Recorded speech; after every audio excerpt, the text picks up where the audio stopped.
Hello everyone.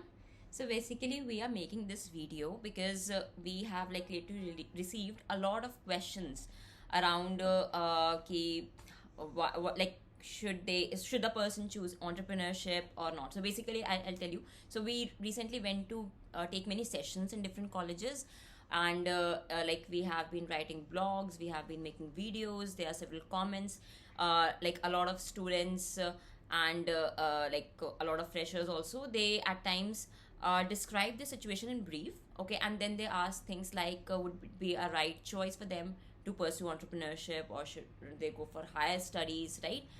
अब क्या होता है कि हर इंडिविजुअल की जर्नी डिफरेंट होती है, right? Every individual has different circumstances, right? So कोई राइट या रॉन्ग आंसर नहीं होता. There is nothing white and black in this, right? So it's very personal choice for any individual, है ना? But because Aman like has been asked a lot of questions, so what I'm trying to do in this video is कि I'll ask him questions, right? He'll explain his journey, and I'll also like deep dive a bit more on specific questions, on specific aspects of his journey. And basically the idea of this video then becomes for me to deep dive into his thought process, right? So that the viewers of this video, right, they are able to understand how Aman went about taking decisions, right, of what to do. ठीक है? It might happen कि अलग अलग लोग जो इस video को देख रहे हैं, they might perceive the content of this video differently, but that's absolutely fine because it's all a thing about thought process, right? There's no right or wrong. It's just how people think about things. Okay, so that's the idea. I hope I set the context right. And so welcome Aman to this video. Welcome ऐसे हो रहा है जैसे podcast में मैं आया हूँ. Cool. So yeah, so Aman, basically okay, so let's start with the journey. So can you explain in brief like about like how did you take the decision of pursuing entrepreneurship? You can just tell me your journey and then I'll just keep on asking questions wherever I feel like there should be more light shed upon. Sure. So देखो, 2016 में Rubrik में मेरी जो internship थी, that was one of the best experiences I have ever had. काफ़ी अच्छी company है. At least 2016 में they were quite good and they had lots of smart people like IIT Madras plus Stanford, IIT Bombay plus UC Berkeley, इस type के लोग थे. So it's like a dream company यार. Stipend दे रहे थे मुझे उस टाइम पे $8,000 अ मंथ. गूगल से ज़्यादा स्टाइपेंड थी. मतलब मेरे फ्रेंड्स गूगल पे थे, गूगल में काम कर रहे थे. करण गूगल में था, सो मुझे पता है वो सब डिटेल्स. एंड वहाँ पे 3 महीना था, I think May to the end of July, May June July, right, 2016. And somewhere in middle of the internship I am like कि यार ये मैं कर क्या रहा हूँ मेरी लाइफ में. अच्छी कंपनी है, वेल सेटल्ड हो सकता हूँ मैं यहाँ पे, बट आगे क्या, what next in my life. And that is when some realization started happening. So I mean, one big thing was कि यार एक दिन मैं कुछ I think 1-1.5 घंटा ऑफिस में लेट पहुंचा. Nobody said anything. So I mean it was a big मतलब छोटा सा इवेंट है टेक्निकली. सोचो उसमें क्या हो गया. एक इंटर्न है प्रॉब्ली 500 एम्प्लॉयज़ की कंपनी में जो कि 1-1.5 घंटा लेट पहुंचा है. Nothing happens, nobody complaint. But मुझे लगा यार मैं लाइफ में कर क्या रहा हूँ. मैं 1-1.5 घंटा लेट पहुंच रहा हूँ, कोई इम्पैक्ट नहीं, nobody cares about it. Which means कि मेरा इम्पैक्ट इतना छोटा है कि मैं कुछ नहीं हूँ यहाँ पे. And that is when my thought process started getting into कि यार ये मैं लाइफ टाइम तो नहीं कर सकता कि मैं एक रिलेटिवली बड़ी कंपनी में एक छोटा सा पोर्शन. मेरे दोस्त मतलब करण और भी लोग थे, राइट, गूगल में इंटर्नशिप कर रहे थे. वो तो और बड़ी कंपनी है, तो मेरा तो कोई चांस नहीं था गूगल जाने का. दैट्स वाई मैंने रूब्रिक का इंटर्नशिप का किया था. बट इवन देन ओवरऑल मुझे रूब्रिक में ये सबसे बड़ा रियलाइजेशन हुआ. उसके अलावा मम्मी पापा के मैं काफ़ी क्लोज हूँ, तो मुझे ये लगा कि यार मैं US में तो नहीं रह सकता इतने लॉन्ग टर्म में. 1.5-2 महीने में मुझे लगा था कि यार हो गया बहुत, घर निकलो, कानपुर जाओ, मुंबई जाओ, जो भी है, मतलब इंडिया जाओ वापस. So those were a couple of reasons जहाँ पे थोड़ा मतलब एक होता है ना, ट्रिगर स्टार्ट होता है आपके माइंड में. एक थॉट आता है कि यार are there other options, right. Entrepreneurship का आइडिया उस टाइम इमीडिएटली तो नहीं आया, बट हाँ, आर देयर अदर ऑप्शंस. फिर सोहम जो कि मेरा पिछला को फाउंडर था, हम दोनों आपस में डिस्कशन करना चालू कर दिए, राइट, कि यार सिमिलर सिचुएशन उसके साथ भी था. वो Indeed.com में टेक्सास में था, इंटर्नशिप कर रहा था. एंड सेम सिचुएशन कि यार क्या करें लाइफ में, कुछ बड़ा करना है, ये कंपनी इंटर्नशिप इससे तो कुछ बड़ा तो हो नहीं पाएगा. So both of us started chatting. ये इंटर्नशिप के वक्त ही बात करना चालू किया था। मैं मारवाड़ी फैमिली से हूँ, सो हम गुजराती है, right? The best combination you need for running a business generally. So दोनों ने बातचीत करना चालू करी, एंड उस बीच मेरा एक और फ्रेंड है रावल, उससे मेरी बात हुई, एंड वो बोलने लगा कि यार इंस्टी में तो एंटरप्रेन्योरशिप का डिपार्टमेंट है, तुम वो सब ज्वाइन क्यों नहीं करते हो? साइन के बारे में बताया उसने, एंड आई एम लाइक कि शिट, ये सब तो मुझे पता ही नहीं है भाई। इतना प्रोग्रामिंग में लगे हुए हैं, सीजीपीए को चेस कर रहे हैं, प्लेसमेंट्स को चेस कर रहे हैं, कि इंस्टी में आईआईटी बॉम्बे में इतना कुछ है, पता ही नहीं है। जब उसने बताया तो मैंने वही अपने कोर्स पोर्टल पे देखा, एंटरप्रेन्योरशिप का डिपार्टमेंट बाकायदा है, उस पर कोर्सेज चल रहे हैं। तो मैंने प्रॉफ वगैरह को कनेक्ट किया। मेरी रूब्रिक इंटर्नशिप शायद 1 या 2 हफ्ता लेट एंड हुई थी कंपेयर टू कॉलेज का जो टाइम होता है। यार पैसे दे रहे थे, 15 दिन एक्स्ट्रा काम करने में क्या जा रहा है? तो बट उसमें पंगा क्या हुआ, फिर वो कोर्स वाले नाटक करने लग गए कि यार हम आपको एनरोल नहीं कर सकते हैं, पहले हफ्ते में करना होता है एनरोलमेंट, आप तो तीसरे हफ्ते में आ रहे हो। तो मैंने जो प्रोफेसर हैं उनको सेंटी सा मेल डाला, जो वहाँ की प्रोजेक्ट मैनेजर थी डॉक्टर अपर्णा, उनको रिक्वेस्ट करी, हाथ जोड़े, पटाया, and they let me in. And that is where I think really the entrepreneurship journey started. जो पहला कोर्स था प्रोफेसर आनंद कुसरे उनके अंडर था, इंट्रोडक्शन टू एंटरप्रेन्योरशिप। सो मतलब यार मेरे दिमाग में भी परसेप्शन था कि यार यूएस में ये यंग कॉलेज स्टैनफोर्ड वाले स्टार्टअप करते होंगे, अपने इंडिया में तो कोई नहीं होता है कि कॉलेज से स्ट्रेट आउट ऑफ कॉलेज लोग स्टार्टअप वार्टअप कर रहे हैं, मतलब कोई सक्सेस स्टोरी नहीं है, टू बी वेरी फ्रैंक। सो उस कोर्स में इन्होंने बहुत अच्छा क्या किया कि they brought in young entrepreneurs. मतलब मेरा बीटेक 2017 में एंड हो रहा था, and these guys brought in 2014 batch entrepreneur. उसकी कंपनी का किसी तो बड़ी कंपनी से मर्जर हुआ था, combined entity $15 million, 100 crore rupees approximately. So that was very fascinating for me कि यार ये बंदा 3 साल बड़ा है मेरे से। कोई कोई ऐसा नहीं है कि 20 साल एक्सपीरियंस है तो इसके इंडस्ट्री कनेक्ट्स हैं, इसने कोई एक्सपीरियंस है और वेंचर कैपिटलिस्ट को जानता है। ये बस 3 साल बड़ा है। His name was Mohit Verma, is a very good friend of mine, and that was a big realisation कि यार मुझे जॉब तो करनी नहीं है, स्टार्टअप में घुसना है, अगर है घुस सकते हैं, ये बंदा कर रहा है तो मैं भी कर सकता हूँ। एंड फिर आईआईटी बॉम्बे में देखो बहुत अच्छी चीज़ क्या है, प्लेसमेंट में मुझे बैठना नहीं था। रूब्रिक से मेरा सितंबर 2016 में पीपीओ आ गया था, प्री प्लेसमेंट ऑफर। उसके अलावा सो प्लेसमेंट्स का लफड़ा खत्म, यूएस तो जाने का सवाल ही नहीं था, तो मास्टर्स जीआरई प्रिपरेशन का पंगा नहीं था। एंड थर्डली जो तुम्हारा वो रहता है अंडर ग्रेड प्रोजेक्ट, वो भी कंप्यूटर साइंस में ऑप्शनल है। एंड लास्टली सबसे बढ़िया क्या था कि मुझे सीएस डिपार्टमेंट में हम लोग के यहाँ एक फैसिलिटी क्या है कि यार 4th ईयर में जैसे कुछ इंस्टीट्यूट कोर्सेज लेने होते हैं, कुछ डिपार्टमेंट कोर्सेज लेने होते हैं। सीएस वाले बोलते हैं यार तुम कोई भी कोर्स ले लो, हम तुम्हें डिपार्टमेंट कोर्स टैग करने देंगे, which means I could take a non computer science course and tag it as computer science course, and मेरे सीजीपीए में काउंट हो जाएगा, कोई दिक्कत नहीं है। सो मैंने एंटरप्रेन्योरशिप के कोर्सेज एकदम लाइन से लपेट दिए। Introduction to entrepreneurship, technology venture creation, marketing for entrepreneurs, intellectual property for entrepreneurs, and एक से एक बढ़िया लोग थे। जो मैंने तुम्हें बताया, एक प्रोफेसर राज जसवा हैं, so he is a billionaire himself. उनकी यूएस में 2 लिस्टेड कंपनीज हैं, 1975 बैच के आईआईटी बॉम्बे के, and this whole entrepreneurship centre is funded by mister Bharat Desai. He is, I think he is also 1975 batch, and he sold his company to Atos. His company is Sintel. He sold Sintel to Atos for $3.5 billion. I think 3-4 साल पुराना transaction है. So you can imagine the kind of people who were taking the classes. So this was the second one. And उसके अलावा सलिल दोंदे थे, he was the EVP of NASDAQ. Right, इस type के काफ़ी अच्छे प्रोफेसर्स, जो कि मतलब they are not really professors, institute alums हैं, they were taking classes on these topics. सो बहुत ही अच्छा एक्सपीरियंस रहा। इन्होंने एंटरप्रेन्योर्स को बुलाया जो यंग एंटरप्रेन्योर्स हैं, उनसे काफ़ी कुछ सीखने को मिला, उनसे डिस्कशंस करने की अपॉर्चुनिटी मिली। वहाँ पे पूरी एंटरप्रेन्योरशिप की जर्नी चालू हुई है कि भाई पूरा 1 साल है, उसको यूटिलाइज़ करते हैं, कुछ हो जाए, क्योंकि कॉलेज में कोई एक्सपेक्ट भी नहीं करता कि यार आप पैसा बनाओ। बन गया बहुत अच्छी बात है, नहीं बना तो जॉब है। रूब्रिक का जॉब था, टावर रिसर्च का जॉब ऑफर था, 2-4 ऑफर से राइट, मैंने बताया था तुम्हें डायरेक्ट आई का था, एंड काफ़ी मतलब that was not a problem यार। आईआईटी बॉम्बे कंप्यूटर साइंस इंसान एक बार घुस गया है तो मतलब जॉब्स का तो इशू लाइफ में नहीं होता है। सो वहाँ पे पूरी एंटरप्रेन्योरशिप की जर्नी चालू हुई थी। Understood. So, okay, so basically, if I understand correctly, entrepreneurship was mostly introduced to you in like what you told by a friend of yours, right? जब पता चला entrepreneurship के courses होते हैं, have you explored them or not, right? So, do you think कि अगर ऐसा मतलब नहीं बताया जाता, या if you were not exposed to courses and things about entrepreneurship, so maybe you might not have started it from college?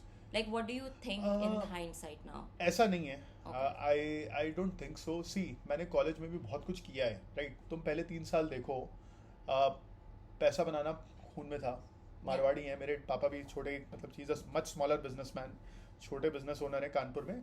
But एक होता है ना कि यार नौकरी वोकरी तो नहीं हो पाएगी, बिजनेस करना है, ये फंडामेंटली फैमिली कल्चर है, एक मारवाड़ी फैमिली का ही कल्चर होता है। एंड कुछ कुछ थॉट्स मेरे दिमाग में भी थे, मैं मेरे फादर को देखता हूँ, मेरे रिलेटिव्स को देखता हूँ, मेरे अंकल्स हैं, दूर दूर तक जितने हैं सब बिजनेस में, इनफैक्ट मेरी जनरेशन वाले पहले लोग हैं, कुछ मेरे कजन्स वगैरह हैं जो जॉब कर रहे हैं, अदरवाइज दूर दूर तक सारे के सारे बिजनेसमैन हैं, उनके पेरेंट्स भी बिजनेसमैन हैं, बिजनेस वुमेन बिजनेसमैन बोथ, मतलब जैसे मेरी मामी जी और मामा जी साथ में बिजनेस चला रहे हैं, ऐसा काफ़ी कॉमन है हमारी फैमिली में।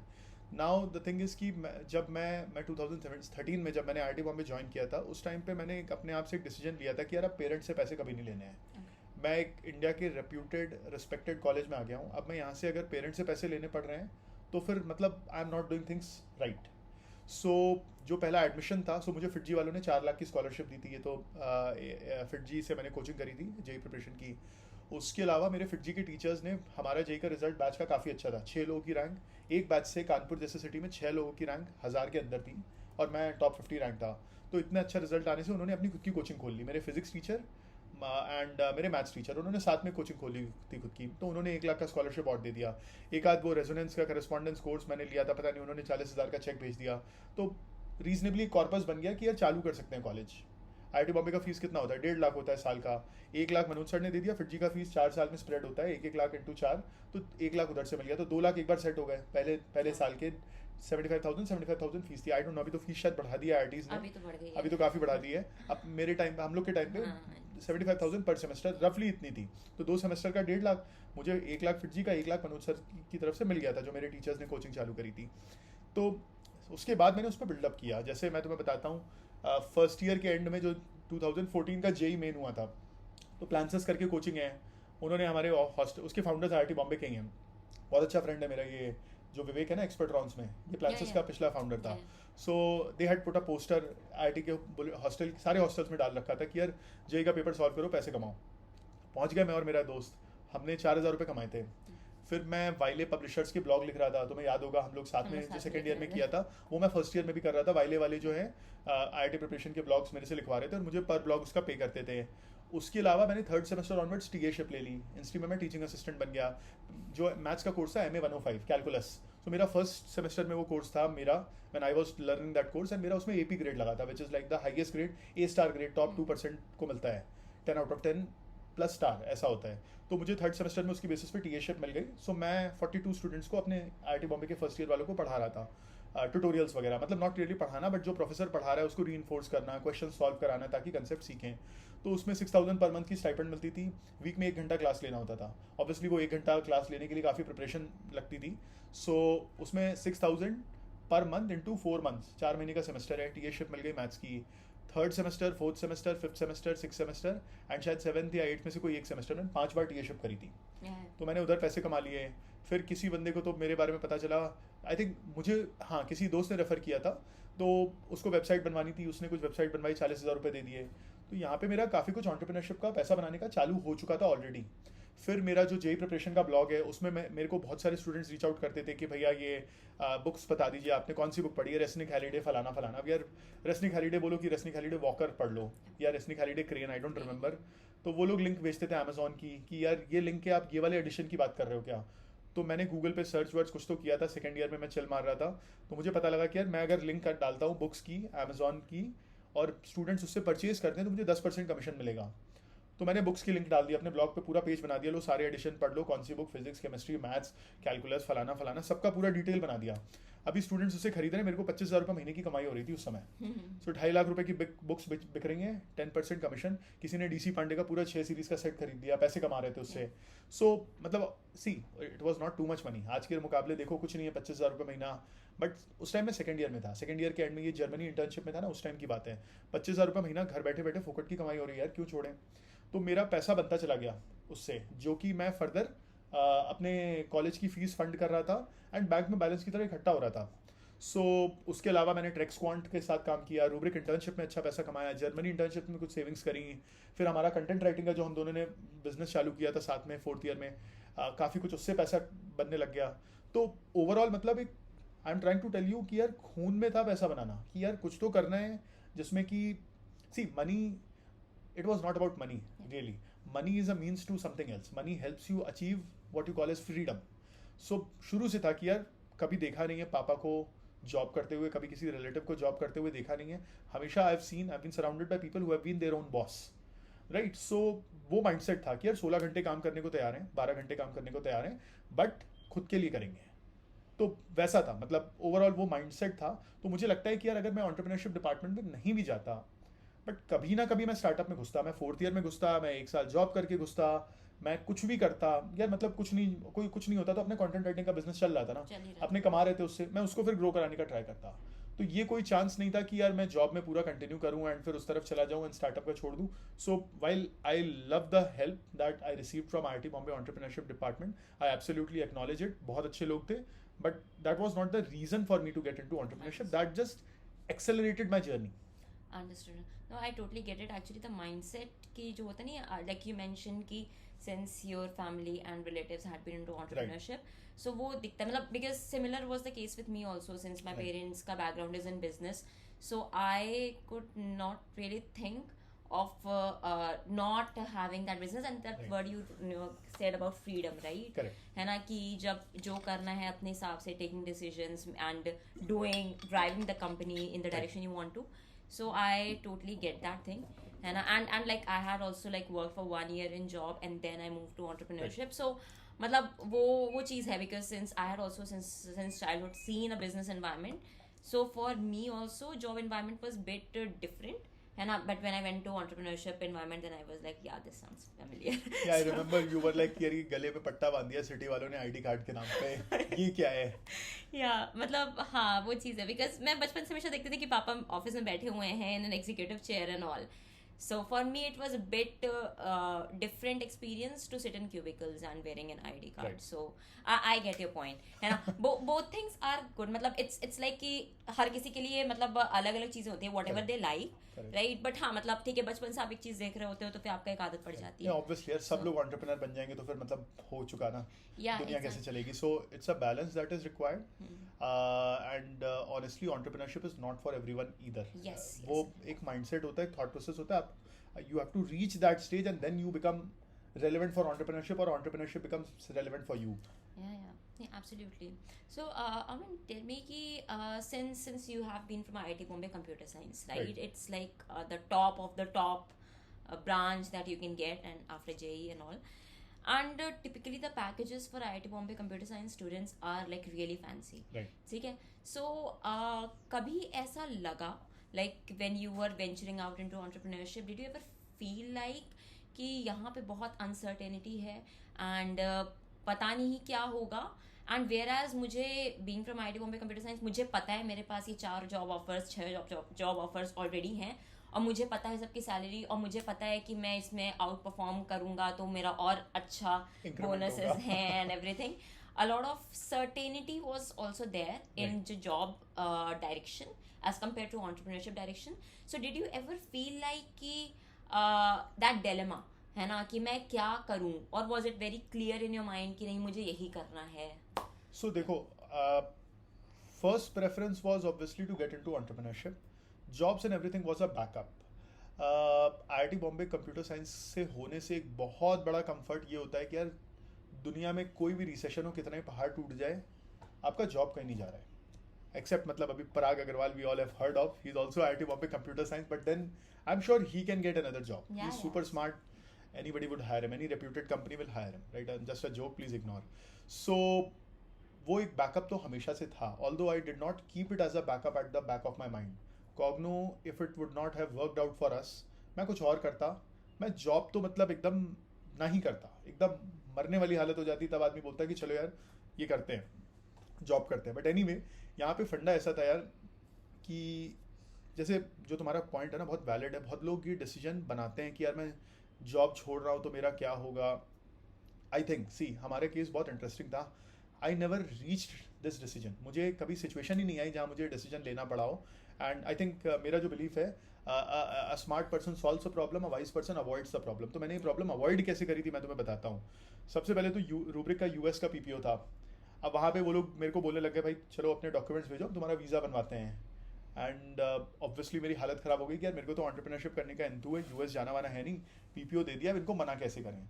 तो मैंने क्या किया कि एक आध रिक्रूटर्स को कनेक्ट किया लिंक्डइन पे, समवन रीच्ड आउट, वो हाई फ्रीक्वेंसी ट्रेडिंग फर्म वाले 50 रिक्रूटर्स उस टाइम एक्टिव थे। One of them was kind enough to help me get an offer from Tower Research Capital. So obviously Tower Research वालों ने रगड़ के interview लिया मेरा, बट मेरा उनसे ऑफर आ गया, फंडामेंटल स्ट्रॉन्ग थे, टेक्नोलॉजी स्किल्स तो थी ही थी। एंड उसके बाद मैंने रूब्रिक वालों को पोलाइटली मना कर दिया कि बॉस देखिए मैं ज्वाइन नहीं कर पाऊंगा आपको, बिकॉज ऐसा ऐसा मेरा दूसरी जगह से ऑफर आ गया एंड मुझे इंडिया में रहने की इच्छा है। Having said that, let's stay in touch, आपको मैं जो हेल्प चाहिए वो कर दूंगा। They were kind enough to understand my situation.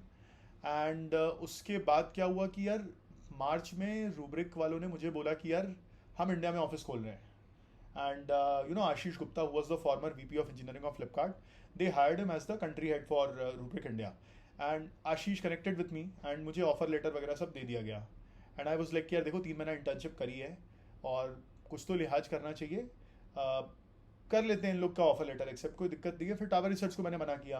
And all of these things sound unethical now that I am on the employer side, है ना। मुझे खुद लग रहा है कि यार मेरे साथ कोई एम्प्लॉय ऐसा करेगा तो I will be very angry and upset, but then I am just explaining how situations were with me, right. 4th year में मैं भी उतनी अकल नहीं थी। This is totally unfiltered, by the way. So, 4th year में इतनी अकल होती तो यार ये सब नहीं करते। मैं आज एक्नॉलेज करता हूँ कि मैंने जो किया वो सही नहीं किया, ऐसा नहीं करना चाहिए किसी को भी। सो बट एनीवे जो हुआ वो मैं एक्सप्लेन कर रहा हूँ। सो रूब्रिक में इंडिया का ऑफर एक्सेप्ट किया, टावर रिसर्च को सॉरी बोला। फिर क्या हुआ कि रूब्रिक वालों ने मेरा ज्वाइनिंग डेट रखा था 27 जून 2017। ये मेरा 2017 में कॉलेज खत्म हो रहा है, अप्रैल के एंड में है, एंड जून 2017 ज्वाइनिंग डेट करवा ली उन्होंने 2017 में 27 जून 27 जून। So by that time we had started talking to State Bank of India for our customer. हमारा कुछ जो चैटबॉट का प्रोडक्ट है कुछ अर्ली स्टेज पे आने लगा था and state Bank of India से बात चालू हो चुकी थी। तो SBI को जून एंड में लाइव जाना था हमारे सोल्यूशन के साथ, and that is where the race started happening. So हमारा थॉट प्रोसेस सिंपल था कि अगर SBI हमें, so by that time we had negotiated 75 lakhs का contract with SBI। And see कितना ही स्टेट बैंक ऑफ इंडिया जैसा बड़ा ब्रांड नेम हो, at the end of the day वो लोग भी ह्यूमंस हैं। वर्बल कमिटमेंट की कोई वैल्यू नहीं होती है। जब तक ऑन पेपर एक परचेज ऑर्डर नहीं आता है राइटिंग में SBI के लेटर हेड में, तब तक हम मान नहीं सकते कि हमारा SBI से बिजनेस है, तब तक खाली हमारा वर्बल कमिटमेंट चल रहा है। सो SBI से काफ़ी हमारी फाइट चली थी कि आप परचेज ऑर्डर दे दो यार जल्दी से, या कॉन्ट्रैक्ट साइन कर लो, कुछ भी कर लो। दोनों चीज़ें नहीं हो पाई unfortunately, but then we went live with them before the joining date. 15 जून के आसपास हमें दिख गया था, प्रोडक्शन सर्वर का हमें एक्सेस दे दिया गया था कि यार इसमें आप डिप्लॉय करो अपना चैटबॉट सोल्यूशन, क्योंकि उनका ऑन प्रेमाइस था, right, on their setup on their premise initially.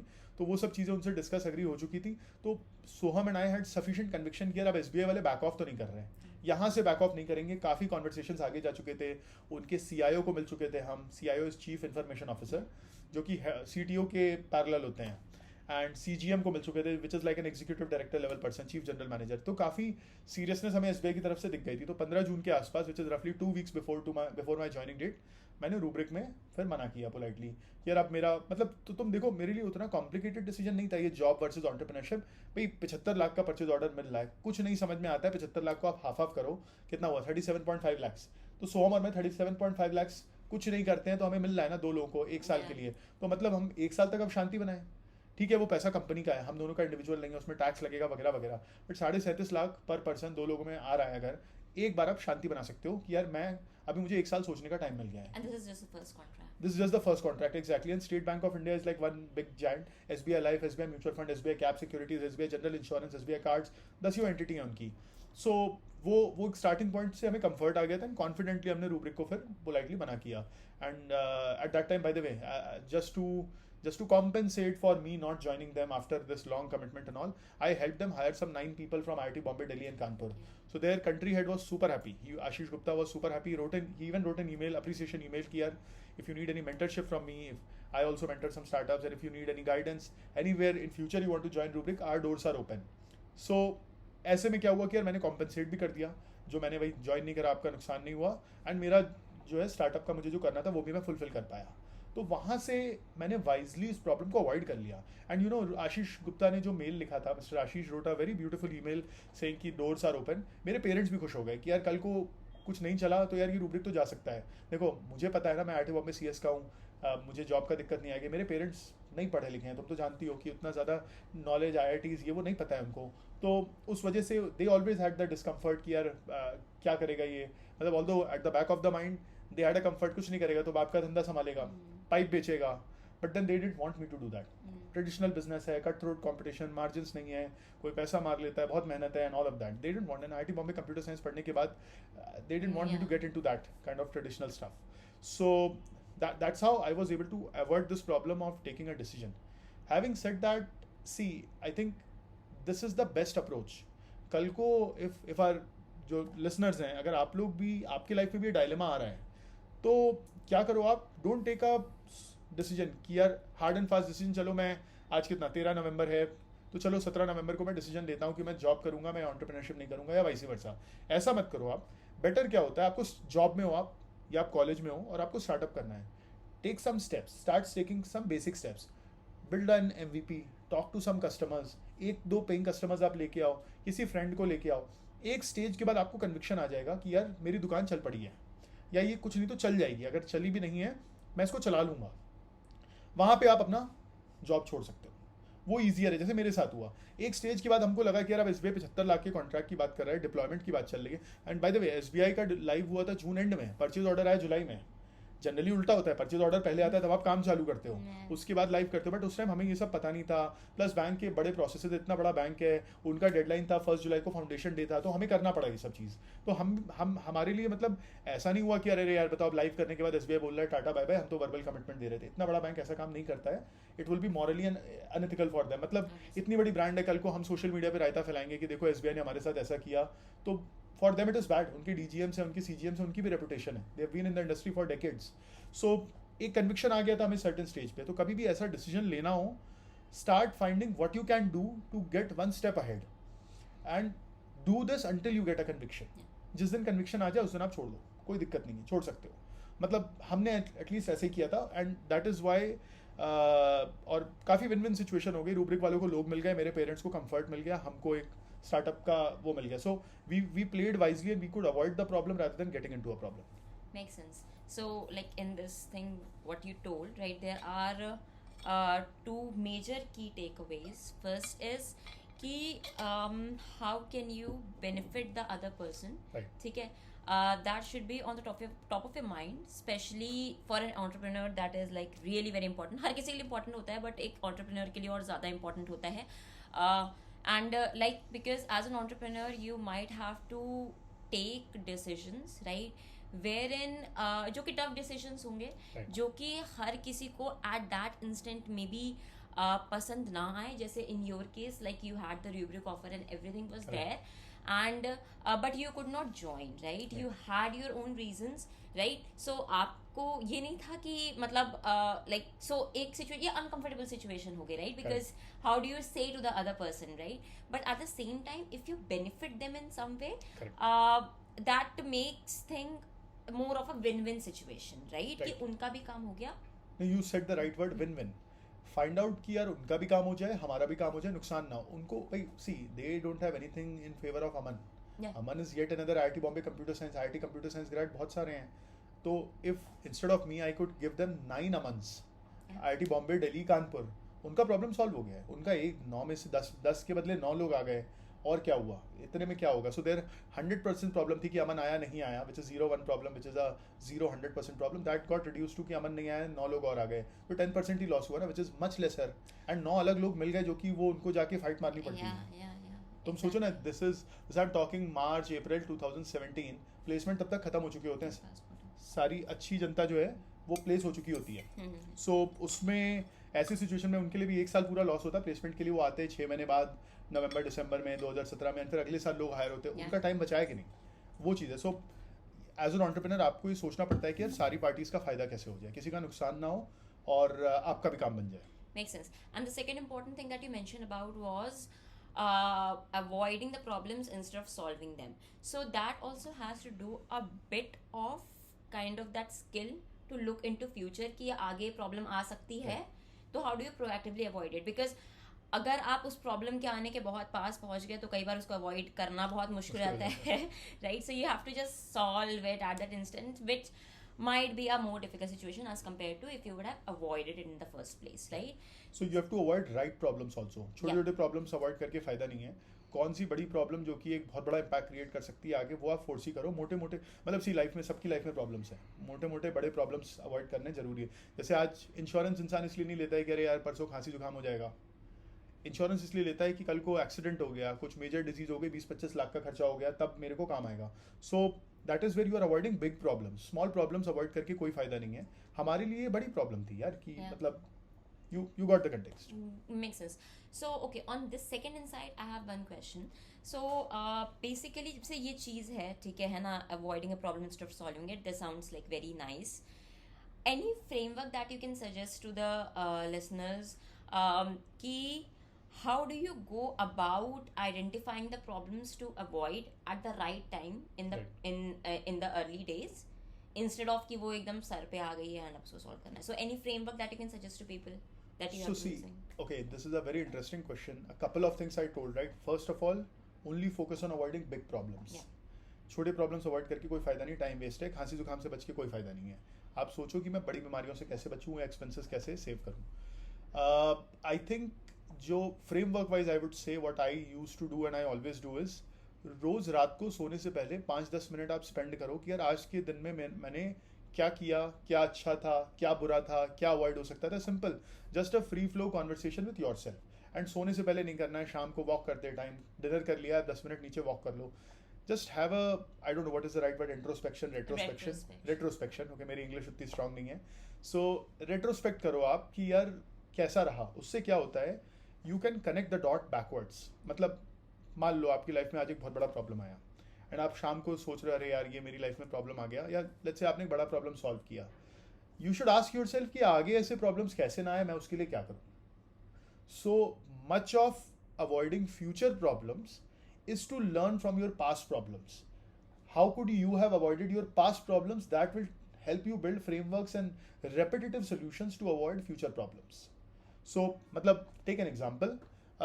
मेरा co-founder exit हुआ. All of you know, I have talked about it at multiple places. Soham was my earlier co-founder and he quit the company in August 2018.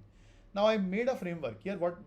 So उसमें fortunately a big problem, obviously a big problem came, but a larger problem of share conflict and पैसा वगैरह, वो सब avoid कैसे हुआ. IIT Bombay के incubation centre ने हमसे एक फाउंडर एग्रीमेंट साइन करा लिया था, जिसमें हम दोनों ने 3 साल का लॉक इन साइन किया. आई थिंक 2 या 3 साल का लॉक इन था. इधर वे ही लेफ्ट अर्लियर दैन 2 years. तो 2 साल का भी लॉक इन था, तो उसने 2 साल से पहले छोड़ा. एंड लॉक इन में लिखा था कि if any of the two, which is Soham और me, leaves before 2 years of this agreement signing, we will have to give back all our shares to the company और to the other cofounder. Simple, ये लिखा हुआ है. Now I could avoid a big monetary conflict with him because of this clause. And इससे मैंने क्या सीख ली, legal agreements में आप एकदम प्रॉपर डाउनसाइड प्रोटेक्शन करो. तो आज मैं कोई भी लेटर भी साइन करता हूँ ना, तो मेरा लॉयर एक बार रिव्यू करता है. मतलब अभी मैंने जो one of the properties I bought, उसकी सेल डीड का एक सिंपल सा डॉक्यूमेंट है. एग्रीमेंट फॉर सेल हो चुका है, उसका सेल डीड का डॉक्यूमेंट लेजिट 2 पेज का डॉक्यूमेंट है, उसमें कुछ भी नहीं है. उसको कोई भी सिंपल इंसान, क्लास 10th का बच्चा पढ़ के बता देगा ये तो सिंपल सा डॉक्यूमेंट है, इसमें क्या है. मैंने फिर भी लॉयर को बोला भाई तू एक बार पढ़ ले प्लीज, मैं नहीं साइन करूंगा, क्योंकि stakes are high. It's a large amount of money, stakes are high. कुछ नुकसान हुआ तो फिर मेरा लंबा नुकसान होगा. तो this is how I am avoiding problem proactively, by learning from a past problem which I got into.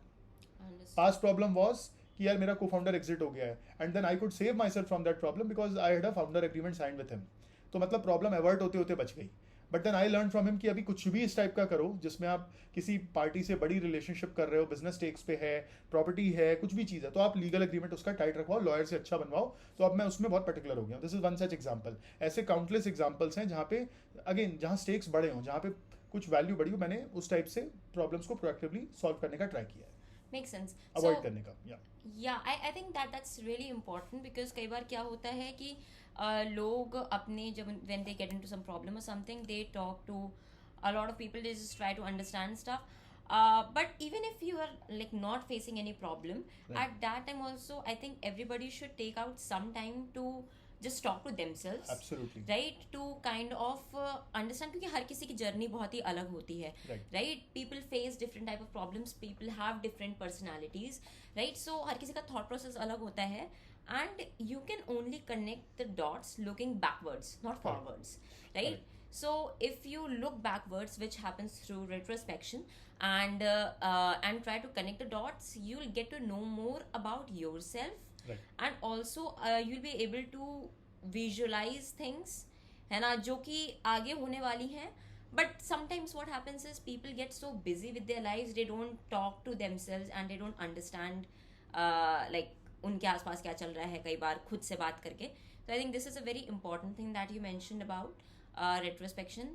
And in fact, like you mentioned this to me like few years earlier, and I have been also using this tool. So this is like really really very helpful like for all the listeners there. So हाँ, मतलब I have like personally used retrospection, जो मैं पहले नहीं करती थी, और उसके बाद में I saw that yes there are a lot of benefits to this. And ये क्या होता है, retrospection is a tool, ठीक है, जिसको आप जितना ज़्यादा टाइम तक यूज़ करोगे आप ज़्यादा उसमें रिफाइंड हो जाओगे, कंपाउंड होगा उसका इफेक्ट, राइट. सो लाइक शुरू में बहुत डिफिकल्ट होता है, you might have to budget out some time. At least मैं ऐसा करती थी कि मैंने दिन का 15 मिनट निकाल लिया कि अब तो मैं इसमें कुछ नहीं कर रही हूँ, मैं सिर्फ ये सोच रही हूँ कि मतलब रेट्रोस्पेक्टिंग अबाउट डिफरेंट टॉपिक्स. पहले तो I was like to the extent कि आई हैड टू आइडेंटिफाई कि मैं आज किस चीज़ के बारे में सोचूंगी, ठीक है, and then it became a bit more natural. फिर अब क्या होता है, अब चलते चलते पता चला आपके दिमाग में कुछ थॉट आ रहा है, आप उस पर सोच पा रहे हो, है ना. बट द थिंग इज जितना ज़्यादा आप इसको टाइम दोगे उतना ज़्यादा वो बेटर होगा. एब्सोल्युटली. मैं तो ये जेई प्रिपरेशन टाइम से कर रहा हूँ. मतलब Yeah. क्लास 11th में मैंने कहीं पे तो पढ़ा था, सीखा था, God knows I don't remember, it's been more than a decade. But मैं तब से कर रहा हूँ कि रोज़ रात को बैठ के कि यार मैंने आज क्या पढ़ा, क्या सही रहा, कल क्या करूँगा मैं, क्या बुरा रहा, कल के लिए क्या प्रिपरेशन करनी है, एंड ऑल ऑफ दैट. सो वो काफ़ी ज़्यादा कंपाउंडिंग हुई है. अब तो सबकॉन्शियसली होता है, मतलब Yeah, yeah. मतलब अपने आप अब कॉन्शियस एफर्ट डालना नहीं पड़ता है, अपने आप होता है. Makes sense. No, I totally understand this. Matlab, since, and like as you mentioned, you have been doing since JE days. Right. It's like over A decade. a decade. So it's like compounded like really well. Yes. So yeah, उसके results दिखते हैं. फिर at after a time you become a bit too pro at looking at things Correct. in the future, which is like really very important for entrepreneurship. So I think these were the questions that I had. And if there are any questions anybody else has after seeing this video, please put in the comments, and we'll try to answer every question. या I mean with Harshita, Karan and my self, हम लोग कुछ videos और भी upload करना चाहेंगे इस type की. And you know we tried writing text obviously LinkedIn पे, ट्विटर पे, but I think video is one of the best formats. Candid conversations होते हैं, फेशियल एक्सप्रेशंस दिखते हैं, it just becomes easier for sharing information and knowledge. And we'll try to pick up such small topics. जैसे आज एक topic पकड़ा, starting off my entrepreneurship journey. पहले करण के साथ एक टॉपिक था हायरिंग पे, कोई और टॉपिक ले लेंगे एंटरप्राइज सेल्स पे, कोई और टॉपिक ले लेंगे लेट्स से प्रोडक्ट मैनेजमेंट पे, इंजीनियरिंग पे, एंड उस पर डीप डाइव इस टाइप का करेंगे कि what was our journey. Like in these conversation we will not share any gyan, to be honest. I don't believe in sharing any random gyan. What I can do share my own journey, मैंने कैसे किया, उसके बाद आप लोग figure out कर सकते हो कि यार आपके लिए क्या एप्लीकेबल है क्या नहीं है, because every person is different. So that's it. Thank you so much. Nice connecting. Thanks for your time. Thank you everyone.